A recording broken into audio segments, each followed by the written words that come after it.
Hello friends, welcome back to my channel. Dear friends, हम आज Asian history के अंदर हम एक बड़े मज़ेदार टॉपिक के साथ हम आपसे चर्चा करने वाले हैं। और आज का हमारा जो टॉपिक है महाजनपद काल। डियर फ्रेंड्स, आज इस टॉपिक में हम 16 महाजनपदों के बारे में बात करेंगे। इसके साथ ही हम 16 महाजनपदों के उनकी जो कैपिटल है यानी कि राजधानी है उसके बारे में बात करेंगे। और 16 महाजनपदों की जानकारी की जो साहित्यिक स्रोत है उनके बारे में हम बहुत डिटेल से हम बात करने वाले हैं। इससे पहले हमने बात की थी जैन धर्म और बौद्ध धर्म के बारे में। ठीक है, तो डियर फ्रेंड्स, आज हम स्टार्ट करते हैं महाजनपद काल। देखिए डियर फ्रेंड्स,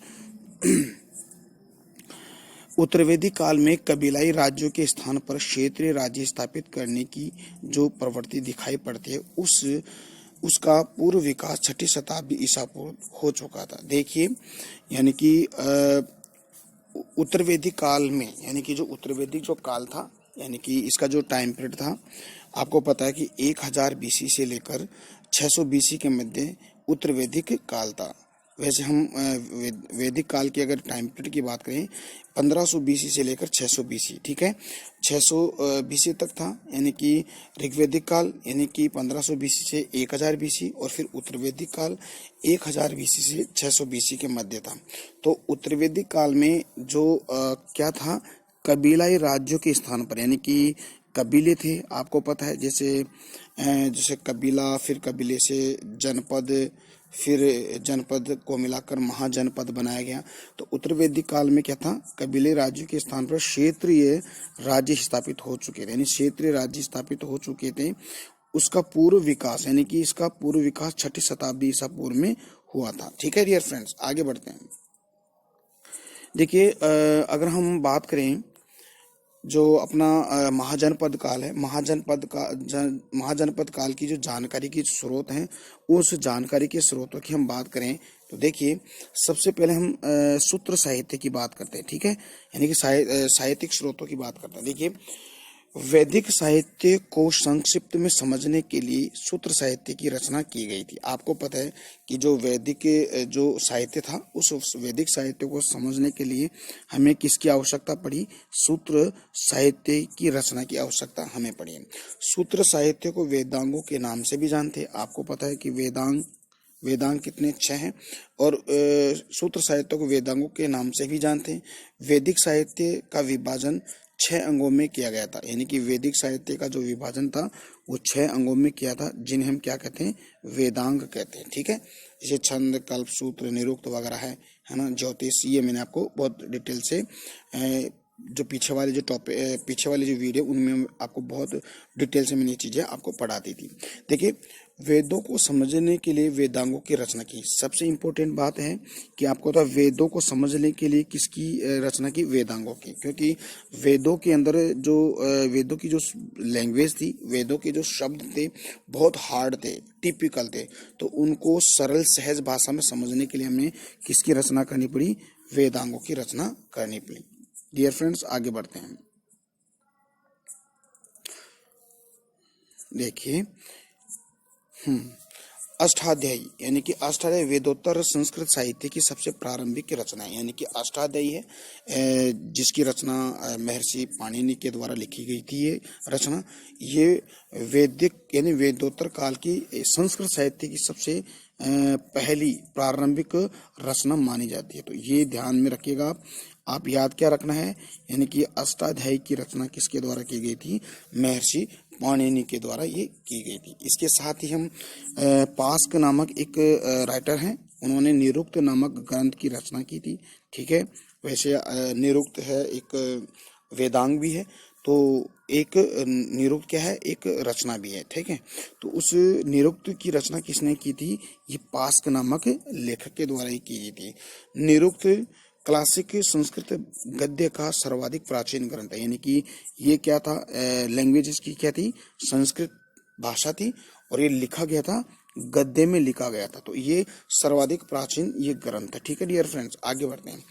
सूत्र काल में वर्ण व्यवस्था को जातियों में परिवर्तित होते देखा, यानी कि जैसे जैसे उत्तर वैदिक काल आया और उत्तर वैदिक काल के बाद में जैन धर्म, बौद्ध धर्म, और बौद्ध धर्म के बाद में आपका महाजनपद काल हुआ। और 16 महाजनपदों में आपको पता है कि मगध सर्वशक्तिशाली एक जनपद होता है, जिसमें सारे के सारे जितने भी ये जनपद है ये सारे सारे उसमें विलीन हो जाते हैं। तो वहां तक आते आते क्या हो जाता है कि वर्ण व्यवस्था, आपको पता है वर्ण व्यवस्था, आपको पता है वर्ण जैसे ब्राह्मण, क्षत्रिय, वैश्य और शूद्र, वो जाति पे आधार थी। कहने का मतलब है जाति पे आधार थी। फिर बाद में क्या होता है कि महाजनपद काल में आते आते जाति का तो क्या धीरे धीरे उसका खात्मा हो जाता है, और कर्म, जाति का आधार कर्म न होकर क्या होता है जन्म के आधार पर हो गया। ठीक है भाई, जैसे पहले तो क्या था कि जैसे व्यक्ति कर्म करेगा कर्म के अनुसार उसकी जाति हुआ करती थी। ठीक है, लेकिन महाजनपद काल में क्या होता है कि कर्म न होकर, यानी कि कर्म के आधार पर न होकर जाति कैसे जन्म के आधार पर। जैसे आज वर्तमान में अगर पंडित है, पंडित का लड़का पंडित ही होगा। जैसे कोई बढ़ई का काम कर रहा है तो वो बढ़ई का लड़का बढ़ई ही होगा। ठीक है, तो ऐसे था, पहले ऐसे नहीं था, एक ही परिवार में एक अनेक जातियां होती थी। ठीक है, लेकिन महाजनपद काल में आते आते क्या होता है कि जातियों का आधार कर्म न होकर क्या हो गया था, जन्म पर आधारित हो गया था। ठीक है डियर फ्रेंड्स, आगे बढ़ते हैं। देखिए डियर फ्रेंड्स, ब्राह्मण, क्षत्रिय, वैश्य, इनको क्या कहा गया, द्विज कहा गया, लेकिन शूद्र को द्विज नहीं कहा गया। ठीक है, क्योंकि सूत्र काल में अस्पृश्यता, छुआछूत का उदय हुआ था। यानी कि सूत्र काल में जो छुआछूत है, अस्पृश्यता है, उसका बहुत ही ज्यादा बोलबाला था। और जो शूद्र है, शूद्र की स्थिति बहुत दयनीय हो गई थी। क्यों हो गई थी? क्योंकि ये जो गांव था या कबीला था, गांव से बाहर रहता था, और इसको गांव में प्रवेश करने की अनुमति नहीं थी। जब संकट काल में या गांव के अंदर कोई जैसे मवेशी मर जाता था या कोई जानवर मरता था, तो उसको उठाने के लिए वो क्या करता था, अपने हाथों में या तो अपने गले में ढोल बजाकर गांव में प्रवेश करता था, या डंडों को पीटकर वो गांव में प्रवेश कर। कहने का मतलब है इससे शूद्र की स्थिति बहुत ही दयनीय थी। कहाँ? महाजनपद काल के आते आते। ठीक है डियर फ्रेंड्स, समझ में आ रहा है? वेरी गुड, चलते हैं आगे। देखिए अगला है, देखिए जो शूद्र होता था उसको अस्पृश्य, यानी अस्पृश्य था, क्योंकि इसको ना तो मंदिर में जाना प्रवेश की अनुमति नहीं थी, ना जलाशयों पर अनुमति नहीं थी। इसको फिर क्या नाम दिया, उसको चांडाल कहा जाने लगा शूद्र को। तो देखिए चांडाल अस्पृश्य माने जाने लगे जो नगर के बाहर निवास करते थे, यानी कि नगर के बाहर ही दूर दराज वाले इलाके थे, वहां पर ही वो क्या करते थे, उसको रहने के लिए बाहर रहते थे, कहने का मतलब है। इसके बाद में हम देखते हैं गृह सूत्र में क्या था, 16 संस्कारों की चर्चा है, और एक 8 प्रकार के जो विवाह होते हैं उनकी जानकारी हमें गृह सूत्र से ही मिलती है। ठीक है, इसके बाद में देखते हैं आगे। उत्तरवेदी काल में आते आते स्त्रियों की जो दशा है वो क्या हो गई, खराब हो गई थी। आपको पता है कि जैसे हड़प्पा काल में स्त्रियों की स्थिति बहुत बढ़िया थी। फिर बाद में वैदिक काल है, वैदिक काल के अंदर जो ऋग्वेदिक काल था, ऋग्वेदिक काल में स्त्रियों की स्थिति बढ़िया और भी बढ़िया थी। फिर उत्तर वैदिक काल में स्त्रियों की स्थिति बहुत थोड़ी थोड़ी खराब होने लगी।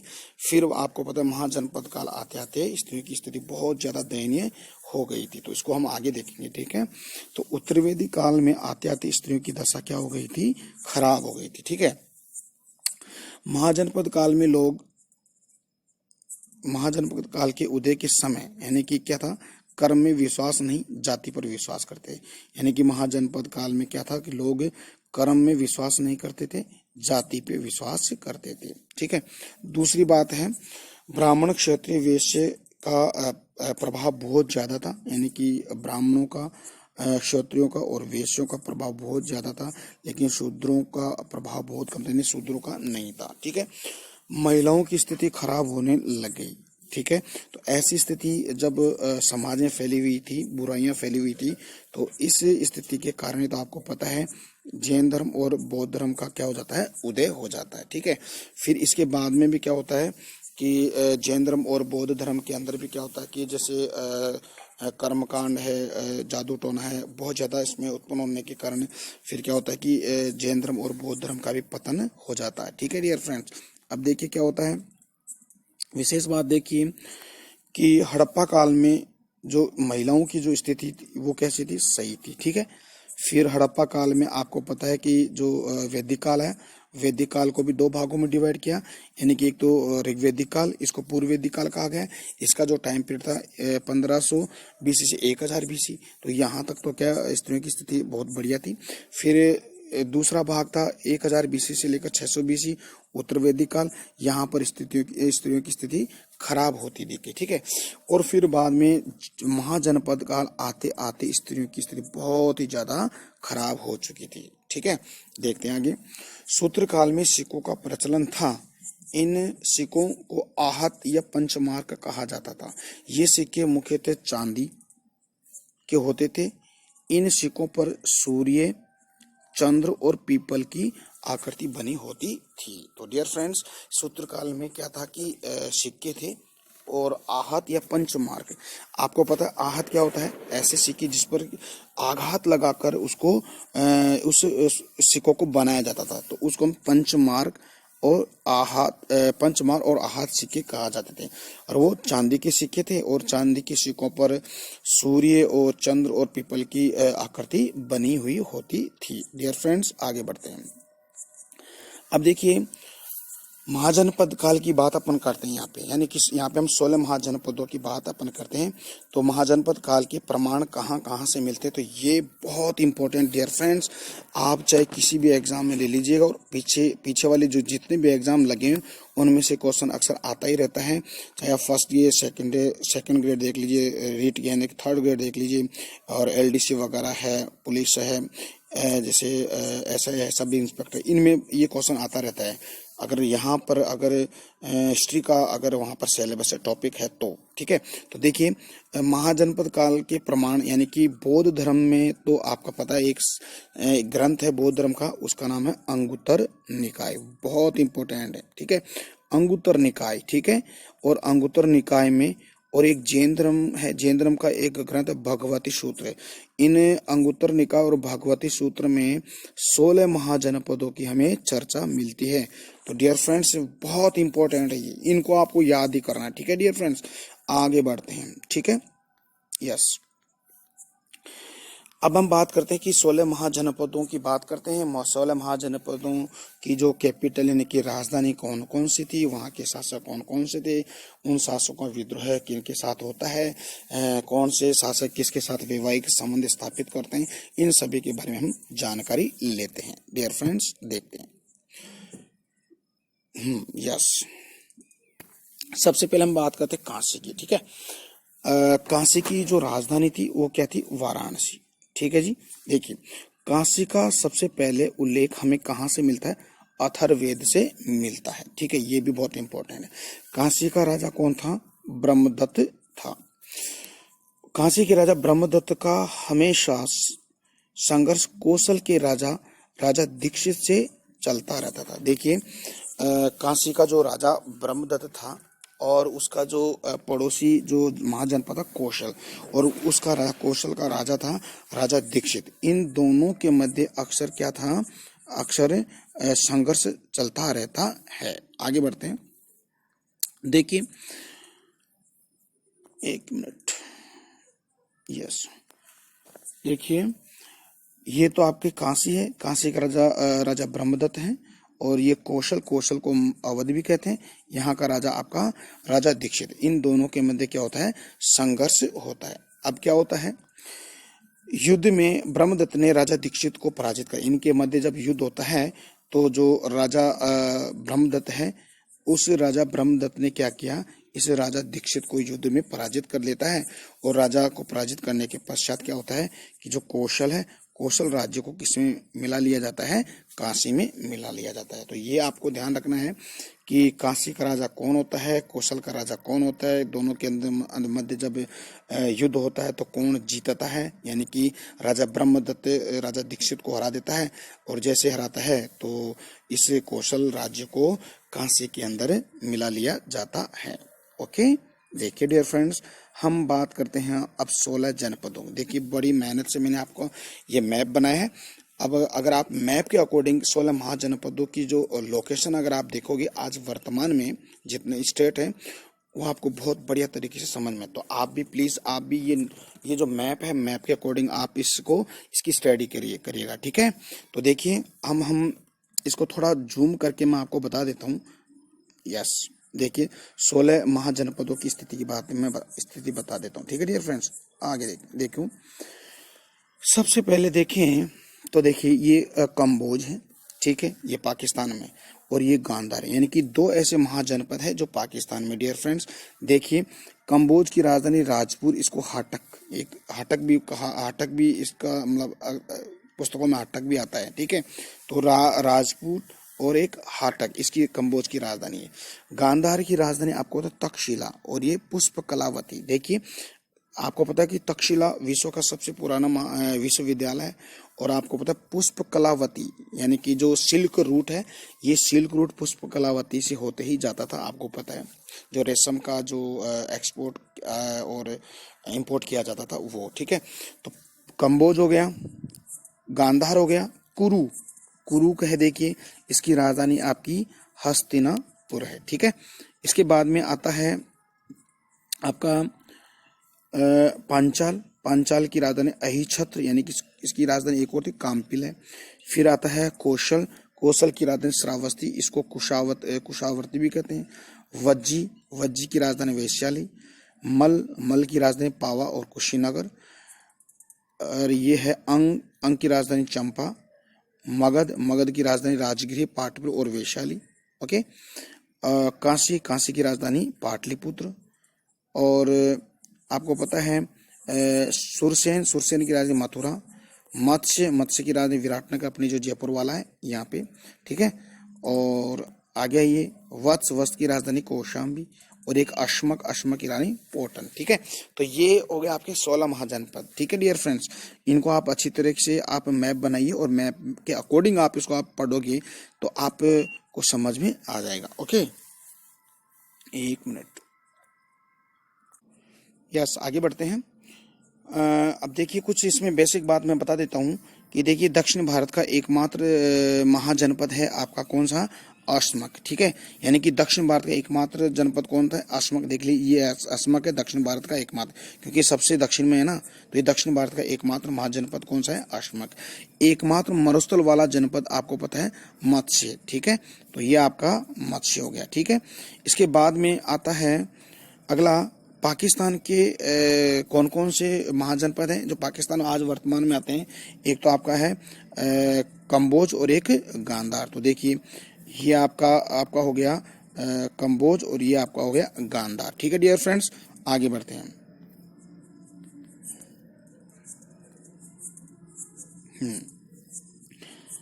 इसके बाद में है अंततः कई वर्षों बाद एक जो कंस नामक राजा हुए, राजा ने पूरी सत्ता पलट दी और काशी को फिर क्या होता है कौशल में मिला लेता है। यानी कि जो ब्रह्मदत्त ने इसको हराया और उसके बाद में उसको कौशल के अंदर काशी को मिला लिया। यानी कि फिर बाद में होता क्या है कि एक कंस नामक एक राजा होता है, तो उसने क्या है काशी को क्या कर दिया कौशल के अंदर मिला लेता है, तो उसमें है ना यहाँ पर क्या पलटवार हो जाता है, ठीक है। आगे बढ़ते हैं। दूसरा है आपका जनपद है कौशल जनपद, ठीक है डियर फ्रेंड्स। कौशल जनपद की बात अगर करें तो आज उसको अवध भी कहते हैं। देखिए इसमें इसकी जो अगर राजधानी देखें तो इसकी राजधानी है श्रावस्ती, ठीक है।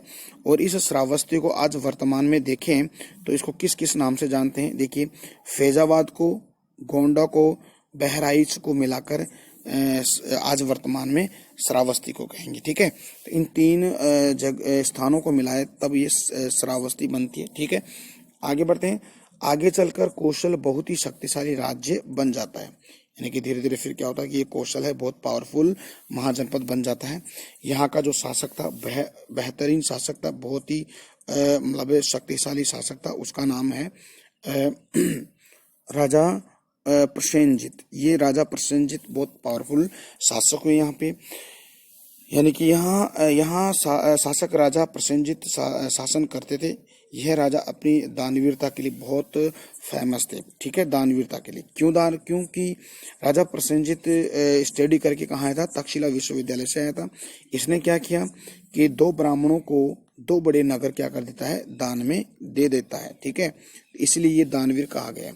राजा प्रसेनजित किसके समकालीन थे, महात्मा बुद्ध के समकालीन थे। ठीक है, और यहाँ से भी एक फैक्ट निकल के सामने आता है। देखिए क्या होता है यहाँ पे होता है, यानी कि कौशल का राजा कौन था, प्रसेनजित। मगध का राजा कौन होता है, अजात शत्रु। ठीक है, हर्यक वंश के राजा अजात शत्रु। ठीक है, होता क्या है, प्रसेनजित और अजात शत्रु के मध्य एक युद्ध होता है, एक लड़ाई होती है।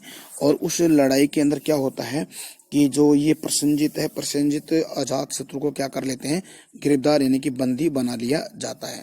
फिर क्या होता है कि अपनी बुद्धिमत्ता से अपनी शक्ति को बढ़ाने के लिए प्रसेनजित ने क्या किया कि अपनी जो पुत्री थी वजीरा का विवाह इस अजात शत्रु के साथ कर देता है। ठीक है, तो देखिए अजात शत्रु के साथ विवाह कर देता है, लेकिन इसकी आगे कहानी है। क्यों करता है, क्योंकि ये विवाह मजबूरी में करता है।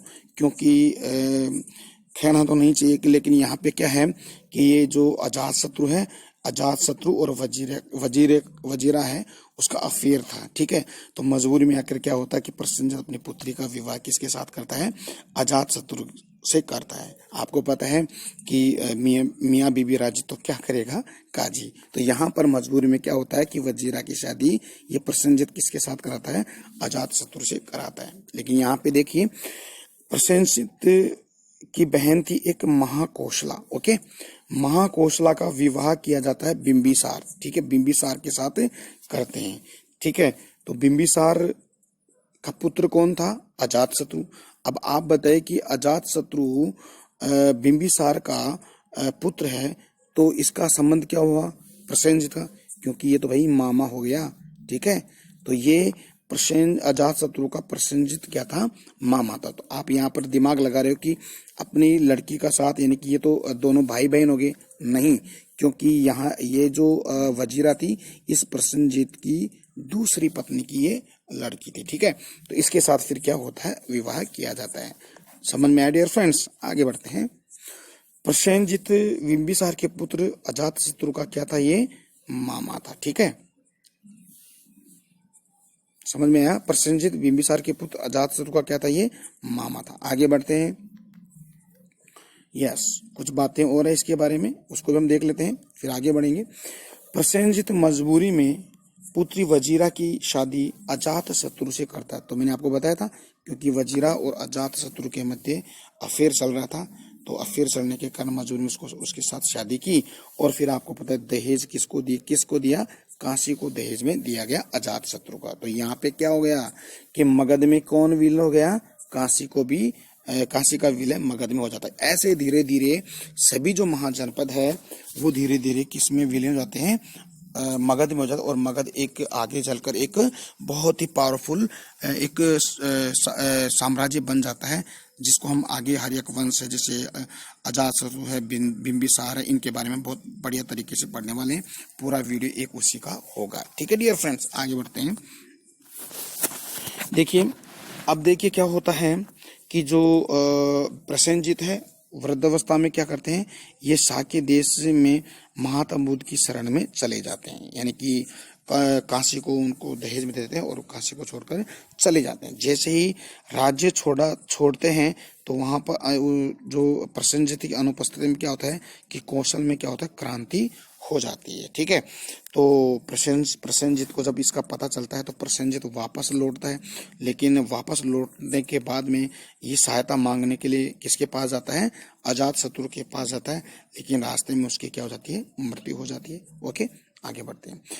ऐसे में कौशल की गद्दी खाली हो जाती है और अंततः कौशल को किसमें मिला दिया जाता है, मगध के अंदर भी मिला दिया जाता है। डियर फ्रेंड्स, यहाँ तक आपको समझ में आया या नहीं आया, प्लीज आप कमेंट करके इसके बारे में मेरे को बताना है।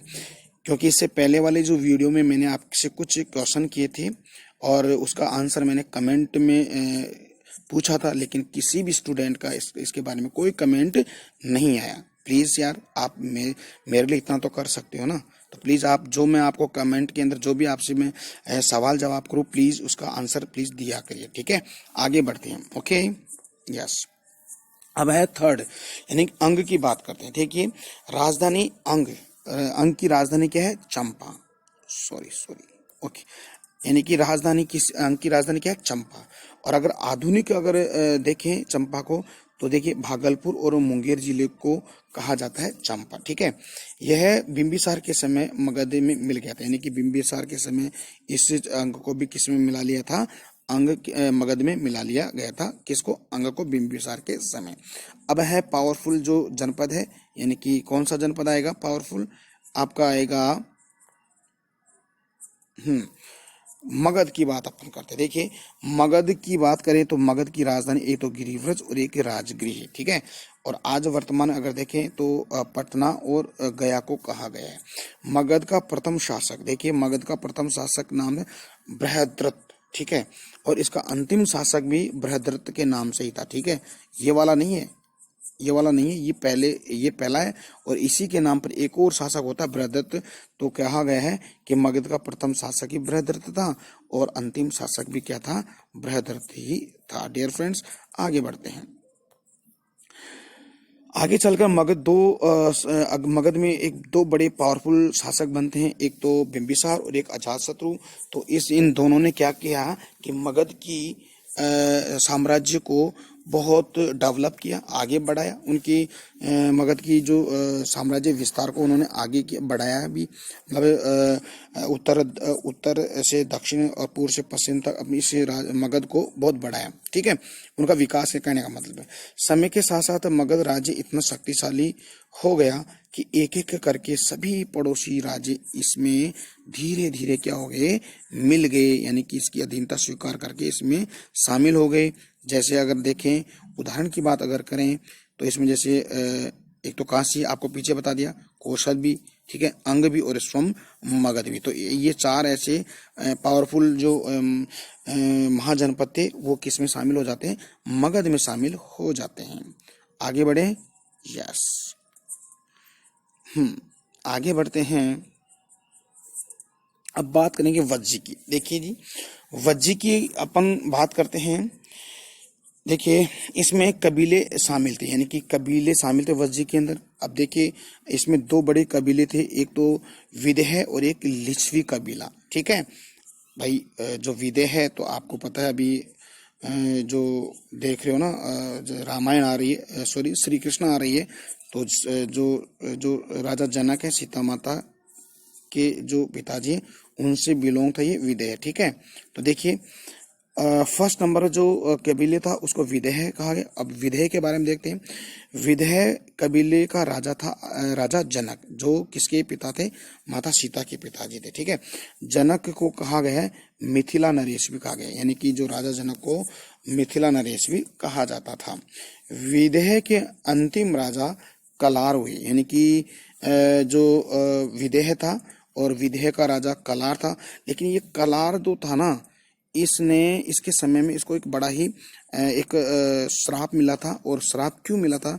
क्योंकि इस कलार ने एक ब्राह्मण कन्या का उसने अपमान कर दिया था, जिस कारण इसको श्राप मिला।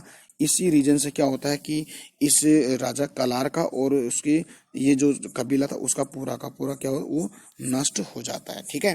तो ठीक है आगे बढ़ते हैं। दूसरा जो कबीला था लिच्छवी था, ठीक है। तो लिच्छवी के बारे में देख लेते हैं।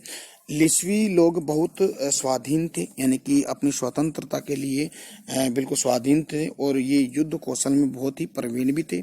लिच्छवी कबीले की राजधानी आपको तो वैशाली थी, ठीक है। और वैशाली आपको पता है कि महावीर स्वामी का जन्म कहाँ होता है? वैशाली में, ठीक है। लिच्छवी के राजा कौन थे? चेटक। और चेटक की बहन कौन थी?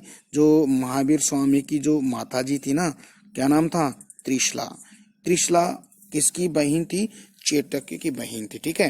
तो ये जो त्रिशला थी ये लिच्छवी वंश की क्या थी? ये राजकुमारी थी, ठीक है। और महावीर स्वामी का मामा कौन हुआ? फिर महावीर स्वामी का मामा कौन हुआ? ये आपका चेटक हुआ, ठीक है डियर फ्रेंड्स। आगे बढ़ते हैं। अब देखिए जो चेटक है, चेटक के एक पुत्री है और उस पुत्री का नाम है छलना या चीलना। उसका विवाह चेटक ने किसके साथ किया? बिंबिसार के साथ, यानी हर्यक वंश के जो शासक बिंबिसार के साथ उसने विवाह किए। आगे बढ़ते हैं।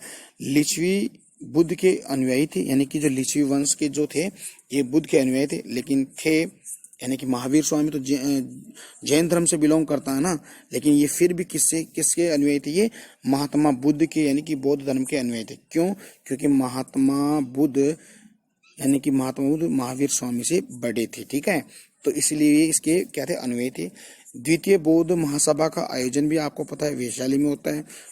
वैशाली का वर्तमान आपको पता है, आज वर्तमान में जो बिहार का मुजफ्फर जो जिला है वो इसके आज का मुजफ्फर जिला है, ठीक है, वैशाली के नाम पर। आगे बढ़ते हैं, एक मिनट, यस आगे बढ़ते हैं। डियर फ्रेंड, समझ में आ रहा ना? वेरी गुड, आगे समझ में, यही उम्मीद थी। चलते हैं आगे। देखिए छठे नंबर पे है मल। देखिए मल है प्रजातांत्रिक राज्य था, यानी कि यहाँ पर डेमोक्रेसी था, यानी कि यहाँ पर लोकतंत्र था, ठीक है। अब देखिए मल दो भागों में डिवाइड था। देखिए कौन कौन से? एक तो कुशीनगर और एक था आपका पावा, ठीक है।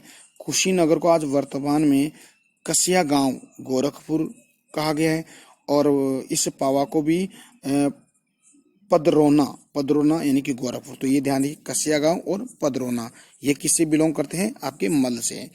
मल वर्तमान में देवरिया में पड़ता है, यानी कि अगर आज वर्तमान में आप इस मल को देखोगे ना तो ये देवरिया में पड़ता है। और देवरिया आपको पता है कि 1922 के अंदर आपको चोरी चोरा नामक एक हत्याकांड होता है, यानी कि उग्र भीड़ ने 22 पुलिसकर्मियों को थाने में गिरफ्तार करके थाने को आग लगा देते हैं। तो वो हम नेशनल मूवमेंट में देखेंगे डियर फ्रेंड्स। तो ये उसी से यानी कि चोरा चोरी का जो कांड हुआ था ना वो देवरिया के अंदर ही हुआ था। बुद्ध ने अंतिम भोजन कहाँ किया था? पावा को पो भी कहा गया है, यानी कि बुद्ध ने अंतिम भोजन पावा में किया था, किंतु उनकी मृत्यु होती है कहाँ पर है? कुशीनगर में होती है। तो डियर फ्रेंड्स, 7वें नंबर पे आपका महाजनपद है चेदी है। चेदी के बारे में देखते हैं। चेदी की राजधानी सत्यवती यानी कि शक्तिमती भी कहा गया है इसको, ठीक है। चेदी का आधुनिक नाम बुंदेलखंड है, आपको पता है यूपी के अंदर पड़ता है ये बुंदेलखंड। यहाँ का राजा शिशुपाल था, जो भगवान श्री कृष्ण के बुआ का लड़का था। ये भी बहुत अच्छी बात है, ठीक है, जिसकी हत्या श्री कृष्ण ने किससे की? सुदर्शन से इसकी हत्या करते हैं, क्योंकि ये 100 बार जो श्री कृष्ण उसको परेशान करते हैं, तब श्री कृष्ण ने उसको सुदर्शन चक्र से अपनी जो बुआ का लड़का है उसकी क्या कर देते हैं? हत्या कर देते हैं। वैसे तो इसका भाई हुआ, उसकी हत्या कर देते हैं। ओके, आगे बढ़ते हैं।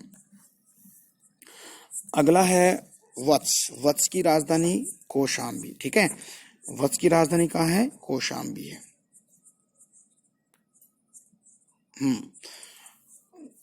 वत्स की राजधानी क्या है? कौशाम्बी है, ठीक है। वत्स का आधुनिक आज वर्तमान इलाहाबाद यूपी में पड़ता है। 6ठी शताब्दी ईसा पूर्व में यहाँ का राजा कौन था? उदयन था, किंतु पड़ोसी राज्यों के साथ संबंध उदयन के अच्छे नहीं थे, ठीक है। तो वत्स का जो नरेश था ना 6ठी शताब्दी 600 BC के समथिंग, तो यहाँ पर राजा उदयन थे, और उदयन एक मतलब थोड़ा अलग ही मिजाज का व्यक्ति था, यानी कि ये थोड़ा क्रूर मिजाज का व्यक्ति था। तो इसके पड़ोसी राज्यों के संबंध बिल्कुल अच्छे नहीं थे, ठीक है। उदयन की लड़ाई मगध के राजा अजातशत्रु से होती है ना, वो जो अजातशत्रु से होती है। मगध का राजा बहुत पावरफुल राजा था। तब उदयन ने अजातशत्रु से वैवाहिक संबंध कर लिए, ठीक है। तो इसने जब उसको देखा कि मैं हारने वाला हूँ तो उसने प्रस्ताव कर लिया वैवाहिक संबंध का, ठीक है। आगे बढ़ते हैं। उदयन की लड़की जब अवंती के राजा उदयन की लड़ाई जब अवंती के राजा प्रद्योत से होती है, तब राजा प्रद्योत उदयन से क्या करते हैं? हार जाते हैं, ठीक है, क्योंकि उदयन का साथ अजातशत्रु देता है। क्योंकि इसने जो उदयन ने किसके साथ वैवाहिक संबंध किए? अजातशत्रु से। इसका मतलब अजातशत्रु और उदयन दोनों मिलकर किसके ऊपर आक्रमण करते हैं? प्रद्योत से, और प्रद्योत इसमें हार जाता है, ठीक है। और क्योंकि उदयन का साथ कौन देता है? अजातशत्रु देता है। फिर होता क्या है कि ये जो चंड प्रद्योत, यानी ये प्रद्योत भी बहुत पावरफुल शासक था, लेकिन दोनों के सामने टिक नहीं पाया। तो अब क्या करेगा ये क्या करेगा कि अपनी जो कन्या का विवाह किसके साथ कर देगा, किसके साथ करेगा, उदयन के साथ करता है। तो और उसकी जो चंड प्रद्योत की जो कन्या है, उस कन्या का नाम था वासव दत्ता। ठीक है, आगे बढ़ते हैं। हाँ जी, देखिए वासव दत्ता की बात करें तो वासव दत्ता पर जो कवि भास थे ना, उसने एक नाटक लिखा था और उस नाटक का नाम था स्वपन वासव दत्ता। तो ये भी आप साहित्य में पढ़ते हो ना, जो संस्कृत लिटरेचर वाले स्टूडेंट है वो आजकल इसमें पढ़ते हैं, और हिस्ट्री के अंदर भी ये भी जो नाटक आप पढ़ते हो। तो स्वपन वासव दत्ता के लेखक कौन है, भास है, एक नाटक है ये। ठीक है, पहले तो उदयन बौद्ध धर्म का विरोधी था, यानी कि जो ये जो उदयन था ना, पहले तो बौद्ध धर्म का क्या था, विरोधी था, लेकिन बाद में क्या करता है, बौद्ध धर्म का अनुयायी बन जाता है। ठीक है, ये तो बात आती है आपकी। अगली बात करते हैं, अवंती की बात करते हैं। ठीक है, देखिए डियर फ्रेंड्स, अगला महाजनपद है अवंती। देखिए अवंती का आधुनिक नाम देखिए, आपको पता है, यानी कि अवंती है मालवा और मध्य प्रदेश का कुछ हिस्सा आता है। अवंती के भी दो भाग होते हैं, उत्तरी अवंती और दक्षिणी अवंती। उत्तरी अवंती की राजधानी क्या होती है, उज्जैन, और दक्षिणी अवंती की राजधानी महिष्मती। ठीक है, महिष्मती नहीं है, महिष्यती है, ये जो बाहुबली में महिष्मती है ना, वो नहीं है। ठीक है, तो देखिए महिष्यती, जो उत्तरी अवंती का राजा नाम, सॉरी, उत्तरी अवंती का नाम है उज्जैन, और उज्जैन कहाँ पर, शिप्रा नदी के किनारे। और इस शिप्रा नदी को किस नाम जानते हैं, यानी कि मालवा की गंगा के नाम से इसको जानते हैं। ठीक है डियर फ्रेंड्स, आगे बढ़े, वेरी गुड। राजा प्रद्योत बहुत ही खूंखार प्रवृत्ति का था, जिसके जिसके कारण उसे चंड प्रद्योत कहा जाता था।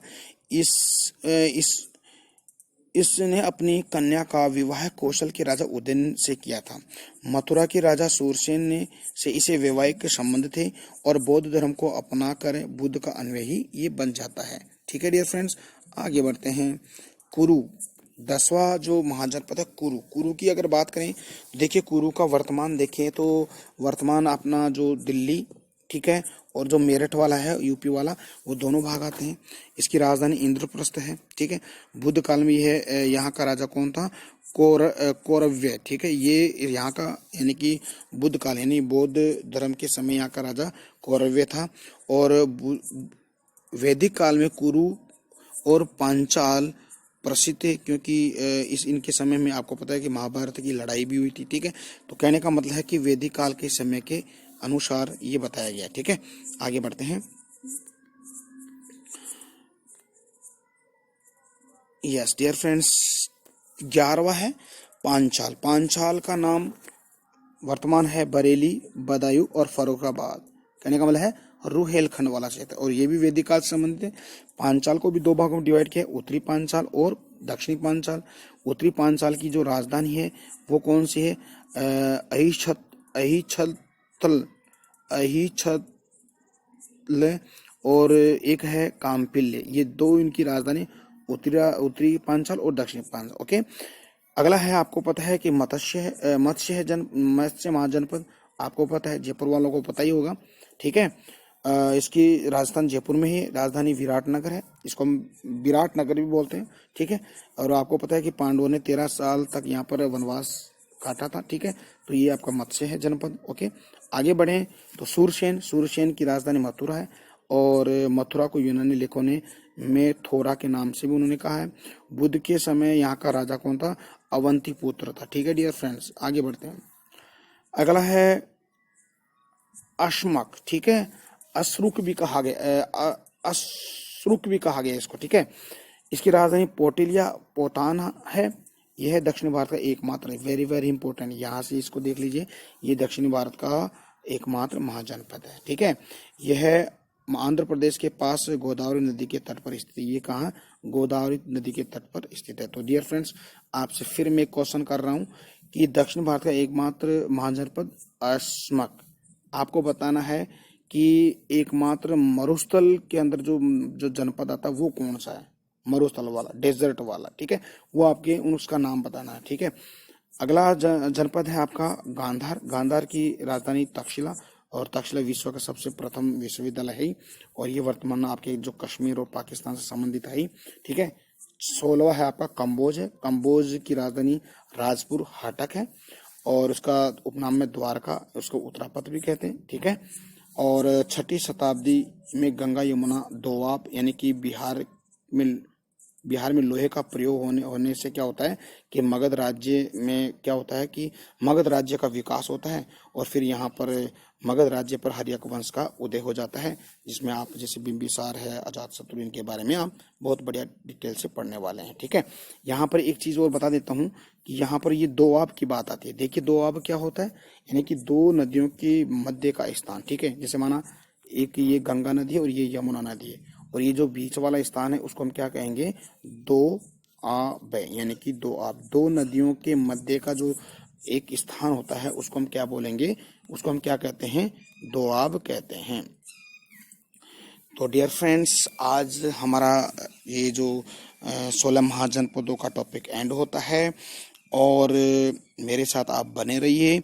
अगर आप ऐसे ही मेरे साथ बहुत ही बढ़िया इंटरेस्टिंग अगर टॉपिक अगर आप मेरे से पढ़ना चाहते हो तो प्लीज़ अपना जो टीके स्टडी क्लासेस चैनल है उसको, इसके लिंक को अपने फ्रेंड सर्कल में शेयर कीजिए और उसको सब्सक्राइब कीजिए। सब्सक्राइब करने के बाद जो बेल आइकन आता है उसको प्रेस कीजिए और प्रेस करने से क्या होता है कि जो भी मैं यहाँ से जो भी वीडियो अपलोड करूँ तो उसका नोटिफिकेशन आपके पास पहुँच जाए। तब तक के लिए मैं आपसे इजाज़त चाहता हूँ। धन्यवाद। जय हिंद, जय भारत।